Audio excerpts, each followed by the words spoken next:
show of hands, how many of you live in the U.S. government? Or in the U.S.? All of you, right? So do I. So you would think that means we know everything there is to know about how the U.S. functions and how the government works, right? Well, not really. But by the end of this speech, I'd like for all of us to come to a closer understanding of how our government functions. Now, after taking a history class on campus, I learned about the origins of this country, politically and economically. And it got me interested. How does the government function now? How has it changed? So, I'd like to share what I've learned with you.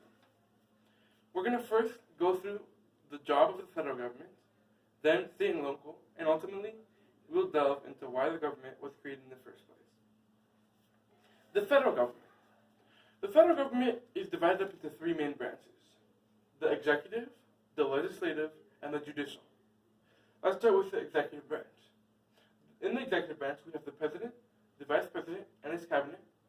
Then, in the judicial branch, we have the Supreme Court and other federal courts under it.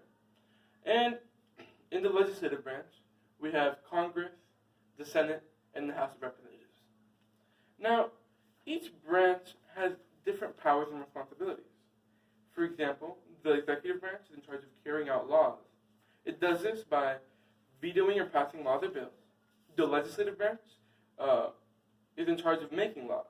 So its powers include passing bills, passing laws into action by supermajority, and calling war, right? Among other things. And the judicial branch has the power of constitutional review, in which they can tell whether things are constitutional or not. Now, they interact in a very interesting way. The U.S. has a system of checks and balances so that no branch can do everything and have overreaching power, and each branch is responsible for taking care of the others. For example, the executive branch can appoint federal judges and veto laws passed by Congress. The legislative branch can impeach the president and must approve all Supreme Court judges. And the judicial branch can deem actions or laws unconstitutional. Now, the federal government has lots of power, but it can't go everywhere. So that's where state and local governments come into play. Now, the basic format of state and local governments are similar to what a federal government is. They have their three branches: executive, legislative, and judicial, and they serve the same types of functions. The executive branch consists of the governor. The legislative branch consists of elected officials who make laws and propose budgets for the state. And the judicial branch has the state Supreme Court. Now, the state government has the greatest impact on the people, right? According to the White House, most Americans have more daily contact with their state and local governments than with federal government, police departments, libraries, and schools. Not to mention driver's license and parking tickets usually fall under the oversight of state and local governments. So, all the time in your daily life, you're interacting with systems that are created by state government. Not to mention, if laws the federal and state government contradict, state government will usually be upheld. For example, in this state, marijuana is legal, opposing federal law that pre-existed. Local government. While local government has less power than state government, it has a deeper connection with its residents because it can be influenced greater by its residents, right? They usually can voice their opinions on local government.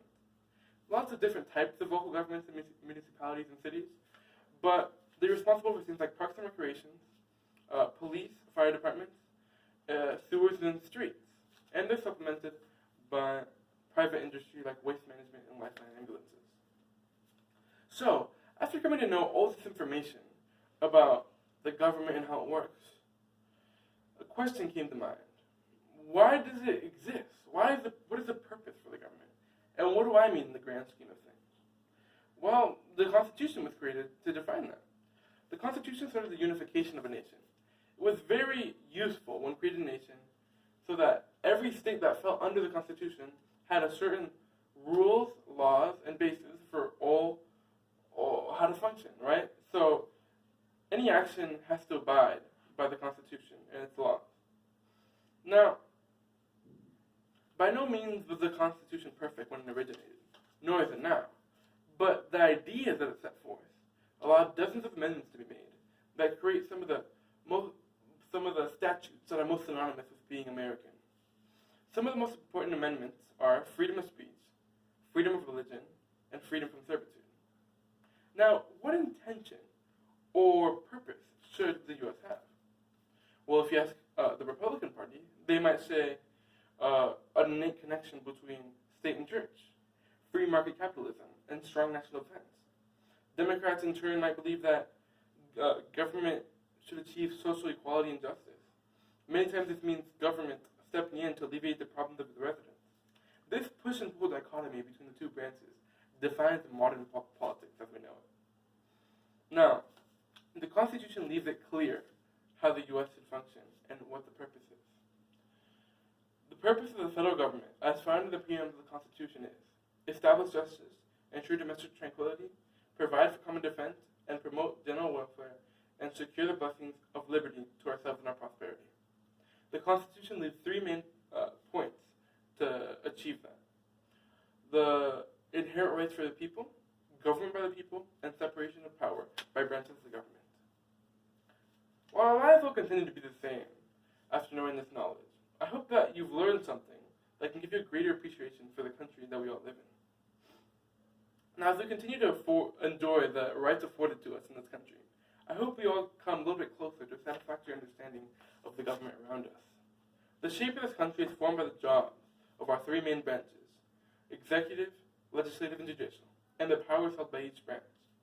The jurisdiction and impact of state government, the community of local government, and finally, the basis for the entire nation, the unalienable rights afforded to us.